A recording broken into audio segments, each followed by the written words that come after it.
What is a 401k? How does it work? And why do 8 out of 10 millionaires use them? Let's break it down. So what is a 401k and how does it work? Well, a 401k is an employer-sponsored retirement account. That means it's set up by your employer, so you don't set it up, but they set it up for you, and that means they choose the institution that they use for the 401k, and you have to contact your HR or look through your benefits to figure out who that is if you don't know already. Then you also choose how much you want to contribute. So you can choose what type of money you want to contribute, and we'll break that down soon. And then you also get a company match for these types of accounts typically. Some companies don't. Everywhere there's exceptions for almost any rule in a 401k. However, most companies do offer some type of match, typically 50 or 100%, which is just an incredible rate of return, and almost every single financial advisor, consultant, or coach will tell you just take that free money because it can be incredibly powerful. Then you also choose where you want that money to be invested, and we'll break down how those investment choices typically work and then how you can choose that in your own particular plan. Now, the number one reason people love 401ks is because of compound interest. And if you already know this, you can feel free to skip ahead, but this is the most important thing to understand about investing in general, and especially about 401ks. So compound interest means that you have your money grow and it compounds upon itself. So if you earn $1,000 and you invest that, then if you get a 10% rate of return, that means it would turn into $100 of interest, so $1,100 total. Now that following year, if you gain another 10% of interest, now you're gaining $1,100 times 10%, so now you're going to get an extra $110. And that just means it keeps compounding. So that first year you earned 100, next year you earn 110, and it keeps compounding, so on and so on. Now let's look at an example of how powerful compound interest can be. So if you start with $1,000 and you get a 10% rate of return, and let's say you continue contributing $1,000 per year, not per month, but just once a year. After 10 years, it turns into $18,000, and that means you only contributed $10,000, so you made $8,000 you didn't have to work for. After 20 years, it turns into $64,000. This means you put in 20, but it grew $44,000 more than what you put in. After 30 years, it's $181,000, meaning $150,000 of extra growth that you didn't have to work for. And I'm guessing that is at least 1, maybe 3, 5 years, however much of your employment income that you're making right now that you don't have to work for. This is how you can save years off of your life in terms of working, and you can retire or choose what you want to do instead. If you wait 40 years, meaning you start at age 20 and you retire at 65, it is $487,000. And that means you only put in $40,000, but it grew to $487,000. Now let's look at an example if you only contributed $1,000 one time at age 25 and you never invested again. If you did that, that means you would put in roughly 2% of what this turns into, because it eventually grows to have $45,000 of earnings just after one contribution alone, which is incredibly powerful, and that's because that compound interest is working for you, and that means 98% of your account value was just earnings. You didn't have to work for it. You didn't even have to manage it regularly. It's basically, a 401k is basically the most passive income investment that you could have, because you don't have to really do much for it. If you own real estate or something, that does take some mental energy and might have different costs, but this is purely one of the most passive ways that you can grow your income dramatically. And that means 98% of the funds in there were earnings. So when should you start? Well, the best time to plant a tree was 20 years ago, and the next best time is today. So if you can, starting today is going to be incredibly powerful. There are a few exceptions, like if you have medical bills and you're just completely underwater, that it might make sense to hold off on contributing. However, generally speaking, the earlier you start contributing for retirement, the exponentially easier it is. Now let's look at how much each dollar is expected to grow by the time you turn age 65, depending on when you start investing. If you start investing at age 20, each dollar you invest is expected to turn into $88. If you start investing at 30, it's still expected to grow quite a lot, but it's just $23, which is still incredibly powerful. If you wait till 40, it's $7.23. If you wait till age 50, it's $2.85. And if you wait till age 60, only 5 years left, it turns into $1.35. Nothing crazy there, but you can see how much it is exponentially easier the earlier you start. And it's 12 times harder if you start at age 40 than if you started at age 20. Now, it might be really hard to find a lot to contribute at age 20. Your income's probably not the highest, but if you can do just a little, it's dramatically easier. Because I predict at age 40, your income's probably not going to be 12 times higher than it is at age 20, but you will still have to work 12 times harder for that same amount. Now, you might also wonder how much to contribute, and this is a very lawyer or doctor type of answer, but it depends. First, we have Dave Ramsey, who says you can contribute 15%, and that should be enough, but you can often contribute more than that to try to get caught back up. You also have the Money Guy Show, who says they want 25% for the amount that they want you to invest. But in reality, this all just depends on exactly how much you need to contribute. If you start investing at 18, 20, 25, that means 15% is probably going to be enough, but you want to typically overcommit so that you don't have a buffer and you're not uncertain on if you're going to be able to retire.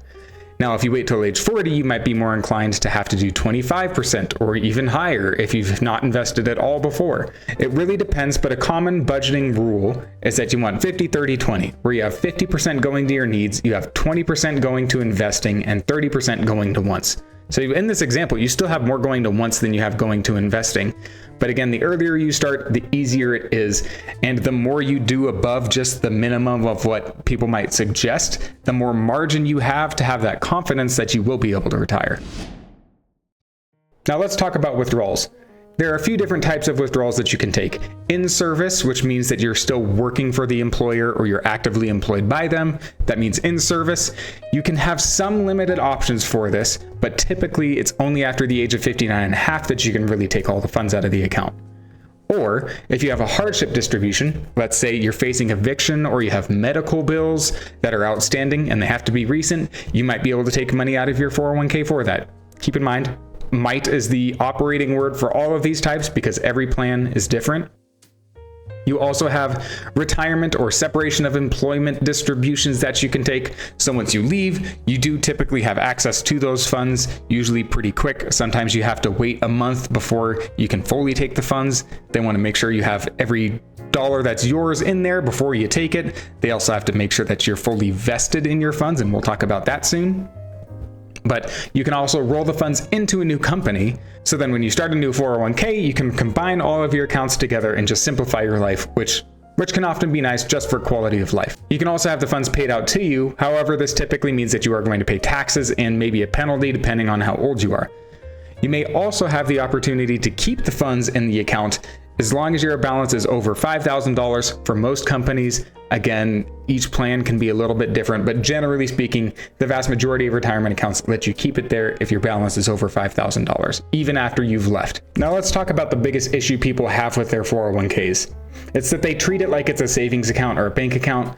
It's not. It's a retirement account, and that means there's huge tax benefits that you can get that can save you tens or hundreds of thousands of dollars in taxes. And this can turn into millions of dollars of funds that you can have access to when you retire. But if you try to take it out prior to retirement, you can run into a lot of different issues. So first, with withdrawals, there oftentimes aren't even options to take the funds while you're still actively employed. And there's tons of times you might have $50,000 in there and you need access to funds, but you might not be able to access it. But you need to make sure that you have your emergency fund in something like a high yield savings account or in a money market fund where you can get some interest growing on that. But don't assume you have access to your 401k funds. Let your savings account be your emergency fund and let your 401k be your retirement account. They're separate accounts, separate tax benefits, and don't assume you have access because there can be consequences for taking it out early if you even can. So first, you pay an income tax when you take the money out of the account, depending on how you contributed it. We'll talk more about that soon. And you can pay a penalty for it if you take that money out prior to age 59 and a half, or in some cases 55 if you retire in the year in which you turn 55. If that's not you, don't worry about memorizing that, but sometimes you can pull funds out prior to 59 and a half if you fit that criteria. Now, when you take a distribution, there's typically an amount that's pre-withheld for taxes. This is typically 20%. Sometimes you don't have a great amount of choice in how you want to handle the distribution withholding. There has been some legislation that's loosened this up recently, so this is subject to change.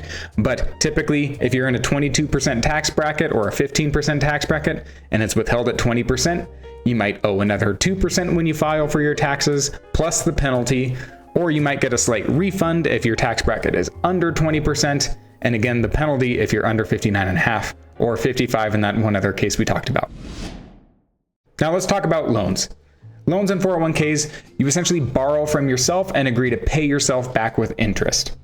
Now let's talk about how that impacts you. It's incredibly important to note that once you start payments, you cannot stop payments from this typically. There might be some exceptions occasionally. Payroll is going to continue taking that out of your paycheck every single month or every single paycheck to make sure that you are paying on that loan. And that can put a really tight strain on your budget. And if you lose your job and you don't pay off that loan or continue to pay it off, if you even have the option, because sometimes you don't, then you can pay income tax and a penalty on it. And to highlight again, this is another reason not to use your 401k like a bank account, because if you take funds out of your 401k, even as a loan, and you're paying yourself back with interest, which might sound appealing, every time you take out a loan, you're pulling that money out of the market, so it's no longer gaining the amount that the market would be gaining, which is typically higher than the interest you pay yourself. And because you're paying yourself back with interest, it means your future self is going to have to pay back your past self by adding even more constraint to your budget, which just makes life harder. So if you take a $5,000 loan and you're expected to get 10% in the market, and you pay yourself back 7%, and you pay the loan over a 5-year time period, and you're 25 years old, that means the loan would have cost you $6,732 of value over that time, because that money was no longer invested where it could have had a better return. And instead, you could have contributed more if you had your emergency fund and then just didn't have to take the loan at all. Now, if you don't pay back the loan, this is where it can get incredibly risky, because keep in mind, there's times you can't pay back your loan in full or continue making payments if you lose your job. So if you lose your job and you have a $30,000 loan out, are you going to be able to come up with $30,000 to pay that off?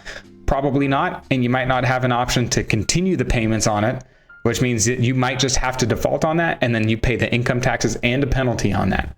So that can be incredibly risky. And you can see here, that can cost you $189,000 in lost potential money that you could have had if you didn't take the loan and you didn't have it default. Keep in mind, this was only based on a $5,000 loan. But this is where compound interest can work against you if you don't use it the right way. So taking a loan can cost you a lot more than just the amount of the loan itself. And you also pay back the loan with after-tax dollars. And when you take a distribution from the account, you pay taxes on the interest that you initially took out. So on at least part of the loan, you are double taxed. Not the full thing, that's a common misconception, but at least part of it, you are double taxed. And not a lot of people talk about that, but that's a real consideration as well. You're just paying extra money for taxes. I'm guessing you probably don't want to do that. But the most important thing is that the money's no longer invested in the market, but that's robbing you of so much potential earnings that you could have had. And if you just lowered your contribution to cover whatever expense you need first and then not have to take the loan, that's typically better.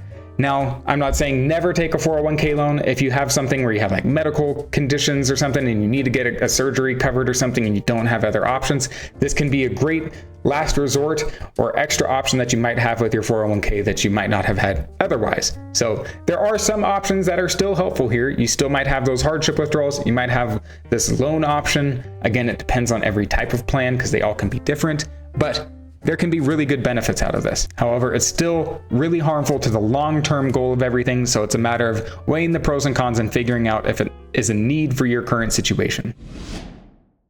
Now let's talk about contributions to your account and how the taxes work. First, you have pre-tax, where you essentially save on the taxes now, and you say, don't take the money out of my paycheck to pay the taxes now. I'll pay that when I take the funds back out. And then you have Roth, where you pay the taxes now, and you say, take that money out of my paycheck already, pay the taxes, and then contribute that $1,000 to retirement or however much you set for your goal, and you'll save on the taxes later.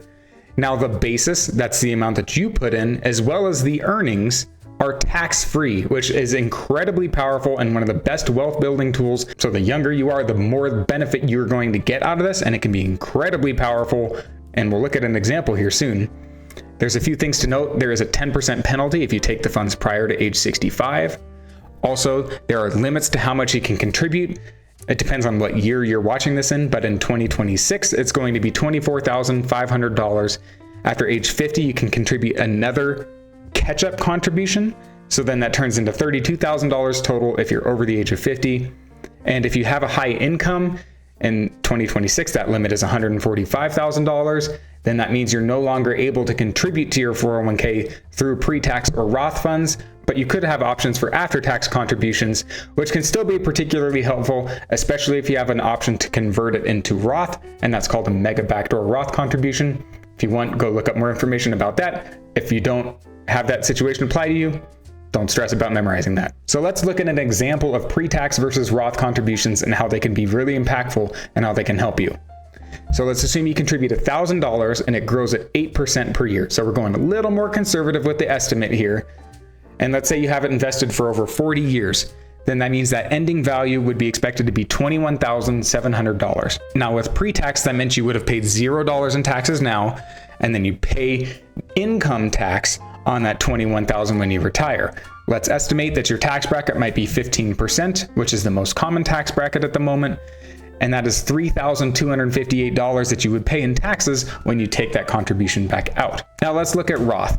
Now with Roth, you pay the taxes in advance, so you would see the taxes paid out before that Roth contribution comes out of your paycheck, which means you would pay that extra amount on top of however much your actual contribution was, but that means you pay nothing when you retire and you take the funds back out. Now, 2 criteria have to be met before you don't pay taxes on the Roth funds. So first, you need to make sure that your first Roth contribution was at least 5 years ago, and you need to make sure that you are age 59 and a half. If you meet both those criteria, then you can have the penalty and tax-free distribution from your Roth contributions. So to further explain that 5-year rule, so let's say you're age 50 and you contribute your first Roth contribution. Well, by the time you're age 59 and a half, that would be 9.5 years. So then you don't have to worry about having to pay taxes on it because you've contributed at least 5 years prior.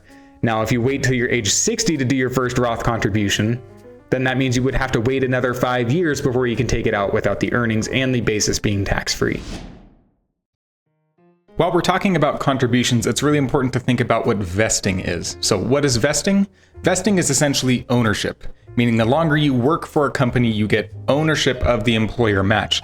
So you typically have to earn that ownership. So while you do get the employer match money in your 401k right away, you don't have full ownership of it until you earn it. And there's 2 different ways that companies typically do this if they have to make you work for it, which most of them do. First, you have a graded vesting schedule where you slowly earn that ownership over time. So for example, after 1 year, you might own 20% of the employer match, 40% after 2 years, 60% after 3, 80% after 4, and fully vested after 5 years. So let's say you invested $1,000 immediately when you started contributing to your 401k and you never contributed again. You would have $1,000 of your own money after the end of 3 years, and then you would own $600 of the employer match after those 3 years. But if you wanted to get their full $1,000, then you have to work for the 5 full years before you have that full ownership.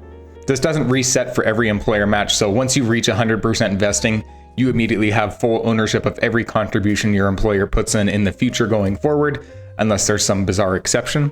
Some employers also use a cliff vesting option, where you don't get any ownership of their funds after 1 or 2 years, but after 3 years, you might get 100% of the full vesting there. So it happens all at one cliff. And this is really important to know in case you plan to work at a job for 2 years and they have a 3-year vesting schedule. That means you wouldn't get any employer match throughout that time. But if you're really close to 3 years and you're thinking about quitting your job, it might be worth hanging on just a little bit longer so that you can get that full vesting. Now let's talk about your investment options. There are typically a few different paths that you can go down. Well, first you can have a target date fund where you can have somebody else choose the investments for you. So a fund manager is going to handle that, and target date funds become more conservative over time because you don't want to see the stock market plummet and then see your account value plummet just as you're about to retire. These investments typically have a date listed on them, so they will be called something like the Target 2065 Fund, and that day is the year in which you're closest to the age 65. So let's say you're born in 2001, you would be put in the 2065 Fund because it's going to round to the next 65-year time interval, which would be roughly when you'd be expected to retire. And that's where they handle those investments to try to get it to be at a good conservative point when you retire, and you don't have to stress about choosing the investments or doing that yourself. You can also choose your own investment, and this means that you're looking at the investments that your company offers in the 401k plan, and sometimes these can be a little bit limited, but you can look at their website or their info for the 401k and figure out what funds might be suitable for you.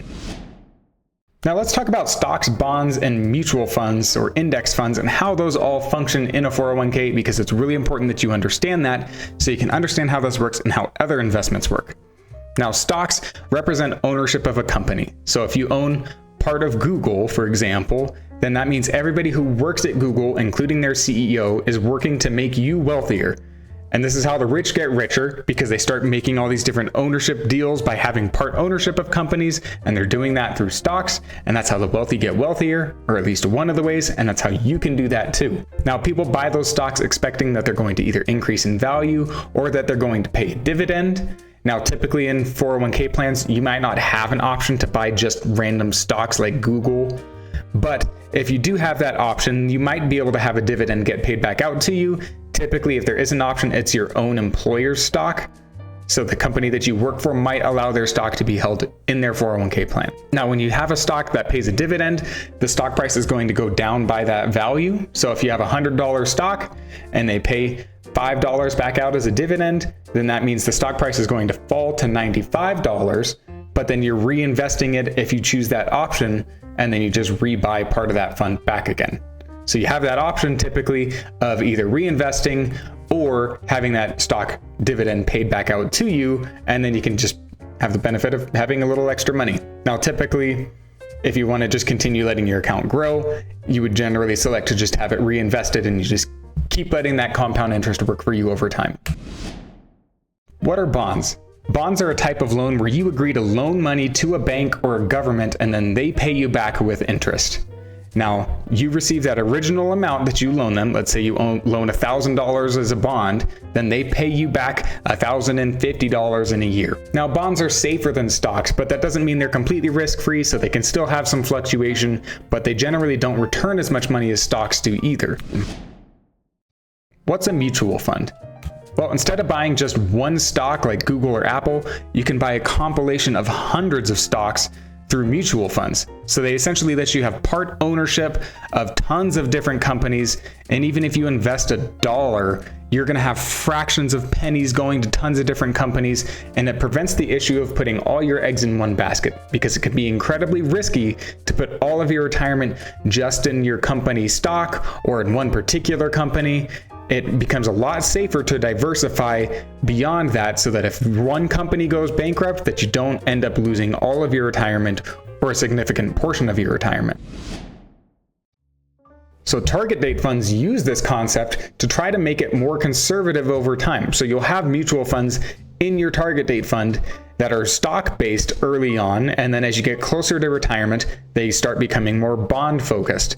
So in this example here, you can see how that as you get closer to age 65, it gets more conservative by adding more bonds, because bonds are safer than stocks.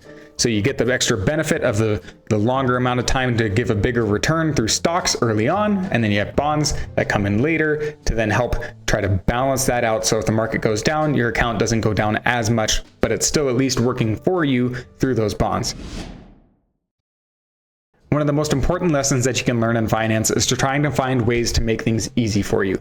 And 401ks are excellent at that, because you just set up your contributions and then it automatically happens in the background and it just keeps getting invested for you. And that's a common lesson that you'll learn in tons of different types of accounts, is just to make the good habit easy. So letting that money invest and letting it grow over time. Now, if you try to time the market, that's where things can get really difficult. So oftentimes emotions override our logic. We see the stock market fall, we don't know how much further it's going to go, and if you sell, then that means you're locking in the fact that you've lost money and you end up selling low and buying high. But 401ks let you ride out that long run time frame, and unless you're really close to retirement, a stock market crash is really not that bad for you. In fact, it can actually be really good, because now you're buying stocks at a discount, so long as you're not pulling the funds out early. But if stocks are at half the value of what they were a year ago, that means you might be getting stocks half off basically, and now every dollar that you're investing, you know, is going to be worth basically twice as much when the market recovers. And then again, it's going to keep compounding over time and just get even more powerful. Now, 85% of large cap fund managers, these are essentially people that are like somewhat day trading and trying to beat the stock market, can't beat the S&P 500, which is an index fund. And one of the reasons for that is that the emotions override the logic. We might know that the stock market might continue to go down, or it might be coming back up, and we just don't know. But then we end up selling at a low and then buying at a high, and we just don't even beat what would happen if we just didn't do anything. And that's why 85% of people who are full-time large cap fund managers are not able to beat the S&P 500, which is the most popular index fund that people will see. And one of the reasons timing doesn't work is because the market's almost always at an all-time high. So while there might be up and down in the short run, you might end up seeing that if you sell low at one of those points, that very quickly after, the stock market's returned back to a very positive number. So 401ks make it really easy to be able to have that money grow for you, and you don't end up actually losing that money until you sell at a low point. So try to avoid selling low, buying high. Instead, just let that money ride back out for you and just let it continue to ride the stock market so that you can let that compound interest work for you. If you're closer to retirement, then you would already have more bonds in there to help caution you against any downfall in the stock market or any crash. But generally speaking, make it easy on yourself. Make it so those contributions just come out regularly.